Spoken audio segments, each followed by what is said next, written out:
Assalamualaikum warahmatullahi wabarakatuh. Bismillahirrahmanirrahim. Alhamdulillahirabbil alamin wassalatu wassalamu ala asyrafil anbiya'i wal mursalin sayyidina wa maulana Muhammadinil amin wa ala alihi wa sahbihi ajmain, amma ba'd. Alhamdulillah kita dapat bertemu lagi dalam pengajian online ini. Yang kita baca adalah At-Tafsir Al-Wasit Lil Qur'anil Karim karya beliau Muhammad Zaid At-Tantawi. Kemarin telah sampai pembahasan mengenai jumlah ayat dari surat Al-Fatihah. Sekarang kita lanjutkan pembahasan ketiga sebagaimana dikatakan oleh Zaid Muhammad Zaid Tantawi mengenai pengantar dari surat Al-Fatihah ini. Salisan asma'uha. Pembahasan ketiga adalah nama-nama surat Al-Fatihah. Nah, ini meskipun surat Al-Fatihah ini memiliki nama yang sangat masyhur, yaitu yang seperti kita ketahui bersama, yaitu surat Al-Fatihah. Namun ternyata surat Al-Fatihah ini memiliki nama-nama lain yang biasanya ini sesuai dengan sifat yang terkandung oleh surat tersebut, atau sesuai dengan keutamaan yang terkandung dalam surat tersebut. Li suratil Fatihah asma'u katsiratun.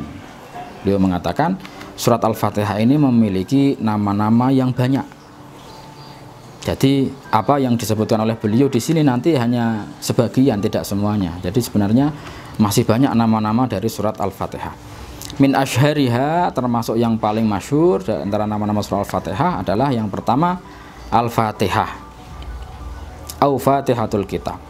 Jadi nama yang paling masyhur atau nama yang paling terkenal dari surat ini yaitu Al-Fatihah, yang artinya pembuka, atau Fatihatul Kitab yang artinya yang membuka kitab atau pembukaan kitab. Wa sumiyat bidzalika li'annahu taftatihu qiraatul Qur'an biha lafdhan. Disebut demikian atau surat ini disebut Al-Fatihah karena bacaan Al-Quran secara lafzi ini dibuka atau diawali dengan surat tersebut. Wa taftatihu bihal kitabatu fil mushafi khattan. Demikian pula secara tertulis Al-Quran itu dibuka atau diawali dengan surat Al-Fatihah ini. Jadi Al-Quran ini dibaca juga ditulis, ya kan? Disebut Al-Quran yang dari kata Al-Qiraah yang artinya membaca. Jadi Al-Quran ini dibaca. Disebut juga Alkitab yang artinya tertulis atau menulis. Ini karena Al-Quran memang ditulis. Jadi Al-Quran selain merupakan bacaan, Al-Quran juga ditulis dalam mushaf. Nah, kita lihat sendiri bahwa Al-Quran dalam bacaan ini diawali dengan surat Al-Fatihah. Dalam tulisan, dalam mushaf juga diawali atau dibuka dengan surat Al-Fatihah. Makanya surat ini disebut surat Al-Fatihah. Wa taftatihu bihas sholawat. Demikian pula disebut Al-Fatihah karena sholat-sholat yang ada, semua sholat saya kira itu diawali atau dibuka setelah takbir tentunya ya, dengan surat Al-Fatihah. Wa illam takun hiya awwalu ma nuzila minal Qur'an. Meskipun surat Al-Fatihah bukan surat yang pertama kali diturunkan oleh Al-Quran, disebut pembuka, mungkin kita memahami bahwa surat ini pertama kali diturunkan, tapi tidak ya. Surat yang pertama kali diturunkan adalah surat Al-Alaq. Nah, terus mengapa surat Al-Fatihah ini kok disebut Al-Fatihah, pembuka, yang artinya yang awal? Nah, karena ini memang Al-Quran secara urutan mushaf, bukan urutan turun. Jadi Al-Quran ini memiliki dua urutan, yaitu urutan turun. Artinya urutan yang turun pertama kali, kemudian apa sampai terakhir. Ini namanya urutan turun. Ada namanya urutan mushaf, artinya urutan yang tertera dalam mushaf seperti sekarang ini. Yang bisa dijadi patokan, yang bisa dijadikan pedoman atau patokan adalah tartib mushafi atau urutan Al-Quran sebagaimana sekarang. Adapun tartib nuzuli atau urutan turun ini banyak perbedaan di dalamnya, Yang belum bisa ditentukan mana sih sebenarnya yang benar mengenai Al-Quran yang pertama kali turun apa, kemudian apa, sampai akhir hayat Kanjeng Nabi. Ini nggak bisa ditentukan karena banyak sekali perbedaan pendapat di dalamnya. Selain itu, bahwa Al-Quran ini tidak turun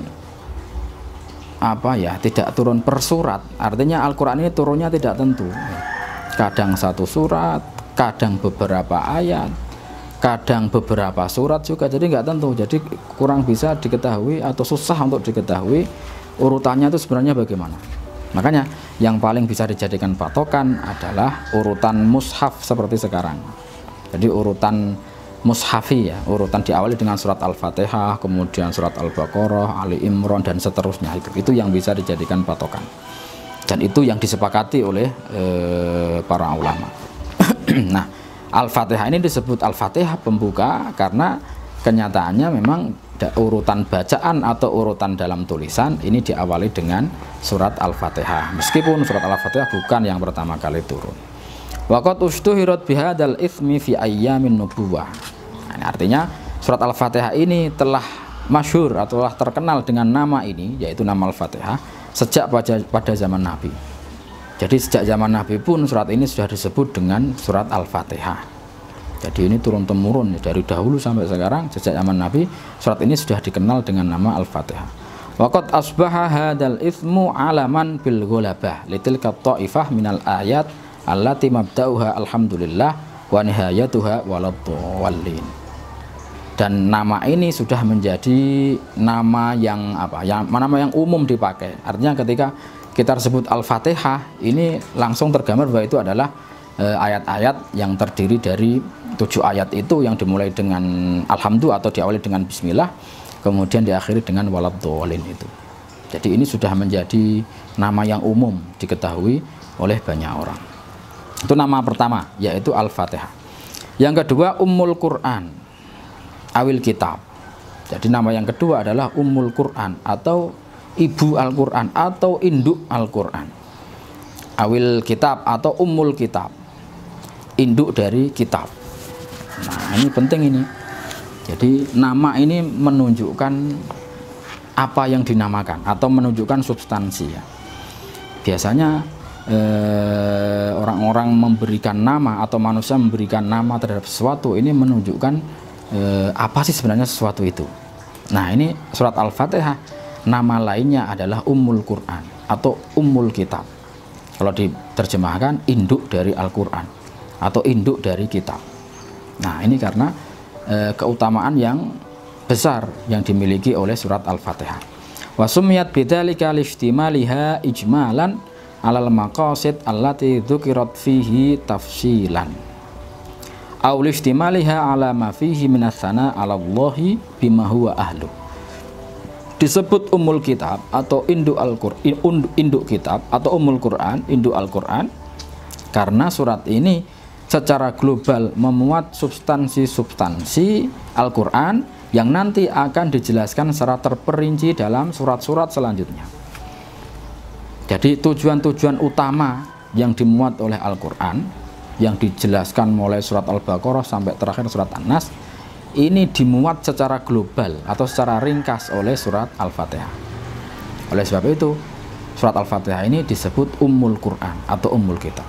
Aul istimaliha ala ma fihi minas sana 'ala Allah bima huwa ahlu, atau karena surat ini memuat pujian kepada Allah dengan yang semestinya.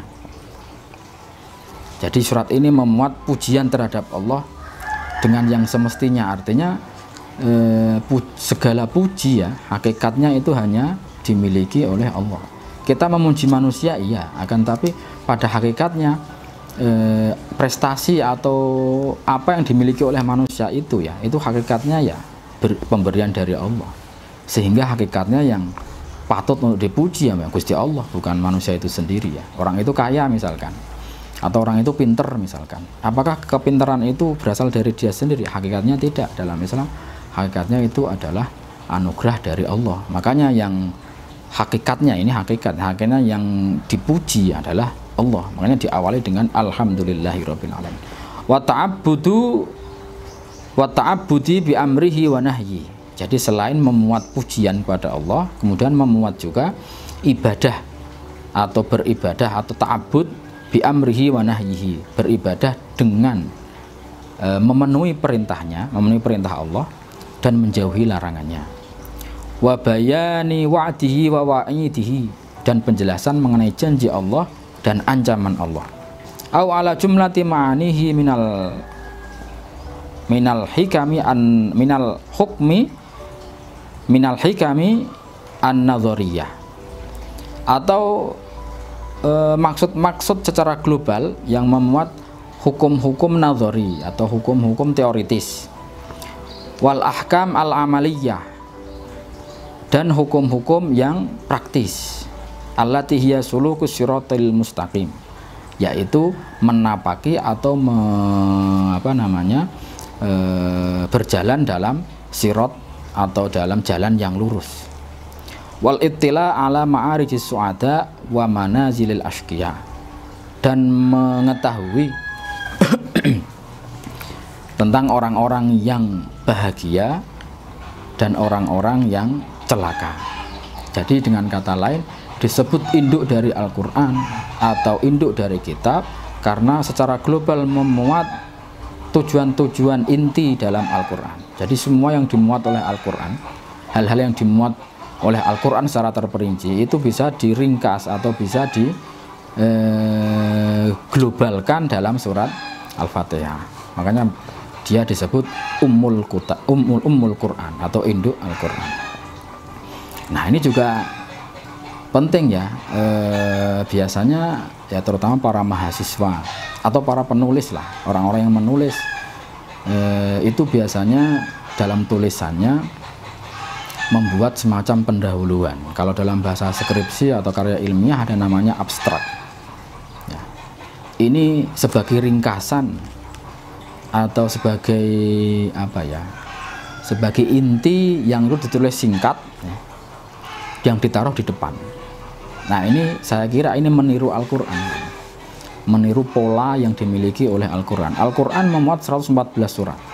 Kalau kita baca semuanya sekaligus ya pasti capek, ya kan? Nah Allah tahu itu, Allah tahu bahwa manusia sifatnya seperti itu. Kalau membaca langsung semuanya pasti capek. Jadi dia butuh sesuatu yang singkat yang bisa memenuhi semua yang terkandung dalam Al-Quran secara global. Nah makanya dikasihlah surat Al-Fatihah sebagai pembukaan atau pengantar atau pendahuluan dari Al-Quran. Dengan kita membaca surat Al-Fatihah saja, asalkan kita merenunginya, kita sudah mendapatkan substansi-substansi yang dimuat oleh Al-Quran. Demikian pula dalam sebuah tulisan ya, tulisan atau skripsi atau apapun lah, biasanya ada namanya abstrak gitu. Dengan kita hanya membaca abstrak, secara garis besar kita akan mengetahui, oh tulisan ini ditulis intinya begini. Nah ini saya kira meniru apa yang dimiliki oleh Al-Quran, dan itu memang sangat bagus karena memang sifat manusia ya demikian ya. Kalau membaca terlalu banyak nanti capek malah kehilangan arah. Artinya sebenarnya yang ingin dicapai ini akan, tapi karena banyak yang dipelajari jadinya malah melenceng gitu. Makanya dikasih oleh Al-Quran Al-Fatihah ini sebagai pedoman awal. Ini inti dari Al-Quran. Kalau ingin mencari perinciannya nanti dibaca Al-Baqarah dan seterusnya, tapi kalau intinya nanti akan sudah ada dalam Al-Quran. Makanya oleh sebab itulah juga hanya Al-Fatihah yang wajib dibaca dalam sholat. Tentunya kalau bisa ya kita sambil angan-angan karena isinya itu sangat luhur, sangat agung gitu, karena merupakan ringkasan dari Al-Quran. Qala Ibnu Jarir wal arabu tusammi kulla amrin jami'in umman wa kulla muqaddamin lahu tawabi'u tatba'uhu umman fataqulu lil jildah allati tajma'ud dimag ummar ra'si wa tusammi liwa al jaish wa rayatahum allati yajtami'una tahtaha umman. Jadi mengapa surat Al-Fatihah ini disebut yang artinya ibu atau induk? Nah ini dijelaskan oleh Ibnu Jarir At-Tabari. Jadi orang Arab ini biasanya memberi nama sesuatu yang bisa memuat semuanya, jami', sesuatu yang bisa memuat semuanya, ini disebut dengan atau disebut dengan ibu atau induk. Demikian pula kullu muqaddamin lahu tawabi, artinya pemimpin yang memiliki pengikut-pengikut, ini juga disebut umman. Makanya orang Arab menyebut al-jildah allati tajma'ud dimag. Jadi kulit yang menutupi kepala ini, menutupi otak ini, orang Arab menyebutnya ummur ra's atau induk dari kepala. Kemudian orang Arab juga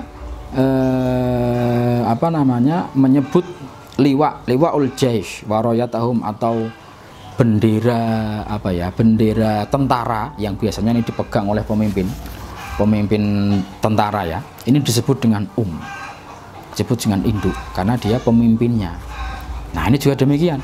Orang disebut Ummul Quran atau Ummul Kitab karena surat Al-Fatihah ini adalah puncak atau pemimpin Al-Quran, atau yang bisa memuat keseluruhan isi dari Al-Quran secara global. Ya, oke, mungkin sampai sini dulu. Nanti akan kita lanjutkan nama-nama setelah ini. Kurang lebihnya saya mohon maaf. Wal afu minkum. Wassalamualaikum warahmatullahi wabarakatuh.